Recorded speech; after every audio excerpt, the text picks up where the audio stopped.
Don't be fooled by the price tag. Discover the shocking hidden fees that can turn your dream cruise into a financial nightmare. Onboard gratuities. So the cruise lines, they have a daily gratuity that gets added to your bill. It's roughly $15 to $20 per person per day. You can prepay those before you get on the ship so you don't have to worry about it. You can let them be added to the bill each day that you're on the cruise, or if you choose not to pay them, once you're on board, you can go and talk to customer service and they will remove those gratuities from the bill. Those gratuities in general, depending upon the cruise line, they get split up between the crew members. Some ships, they only go to the servers. Some go to all of the people on the ship. Some go to everybody but the servers. Each cruise line handles it a little bit differently. Each cruise line charges it a little bit of a different fee. Just know that pretty much everything on board the cruise ship has a gratuity attached to it. Okay. Again, you can get rid of them, but your bar bill, that also has gratuities. A lot of times that's automatically added. Depends on the cruise line, but just know that, you're looking at roughly $15 to $20 per person per day. Whether you choose to pay that or not, that's up to you. I'm not telling you to do it or not to do it. Port fees and taxes. For every port that you go into, charges the cruise line a fee or a tax. Guess who pays that? Not the cruise line. Now, there's a new law, I believe, in the state of California that when cruise lines advertise prices for their cruises, as of, I want to say July of 2024, the cruise lines have to add the port fees and taxes to that advertising. So, now instead of it being, interior rooms for $299 per person for a 7-night cruise, now it'll say, $429 or something. But read the fine print, talk to your travel agent. If you use a travel agent, they'll tell you what's included, what's not included, and what you can expect to pay in reality. That's kind of a pet peeve for me as a travel agent, because cruise lines spend a lot of money in marketing and they advertise these really great sales. $99 per person per night, or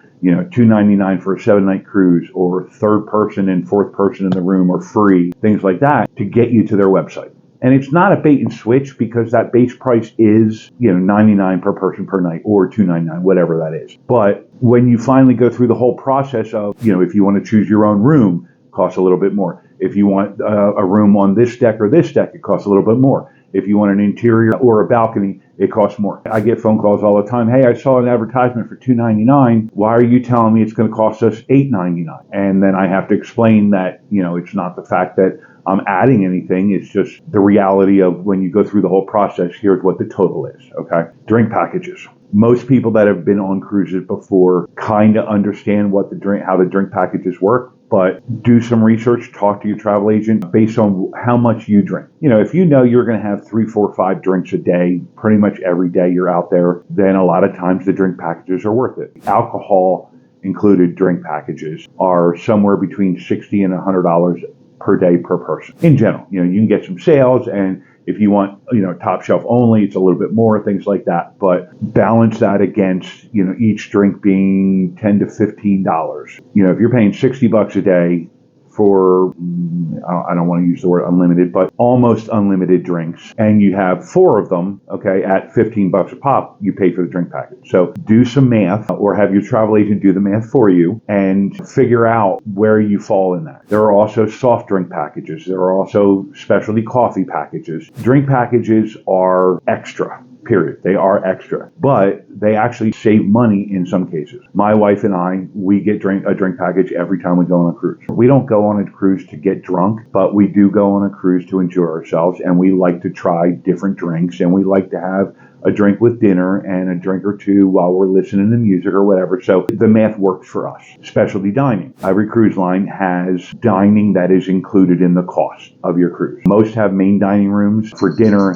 They, most have buffets for breakfast, lunch, or dinner. A lot of them have casual dining places, think like, taco bars, burger joints, things like that are included. But if you want that 5-star dining experience, 9 times out of 10, it's not included. There's an upcharge for it. If you want to go to the hibachi restaurant, it's $20 to $30 on average per person extra. If you want to go to the steakhouse and have that tomahawk steak, $40, $60, $80 extra. Do it. If you want to do it, if you think it's worth it, do it. I'm not saying not to. Just be prepared that it's going to cost extra. Short excursions. Some cruise lines, usually the more higher end ones, the luxury type lines, they include a shore excursion per port. Your larger cruise lines, arguably the big three, no. They get you to the port. What you do after that comes out of your pocket. If you want to just go walk around, you can do that. If you want to take a $10 taxi to the beach, you can do that. If you want to go zip lining, if you want to go, explore the island, do a party bus, take a cultural tour, it's going to cost extra. You can do those shore excursions through the cruise line, or you can do them on your own. I'm not going to get into the differences here. That's for another video. Internet access. Oh boy. Internet access on board a cruise ship is expensive. Okay. And of course, there's usually not one level. You can have one device connected for this fee. You can have 4 devices connected for that fee.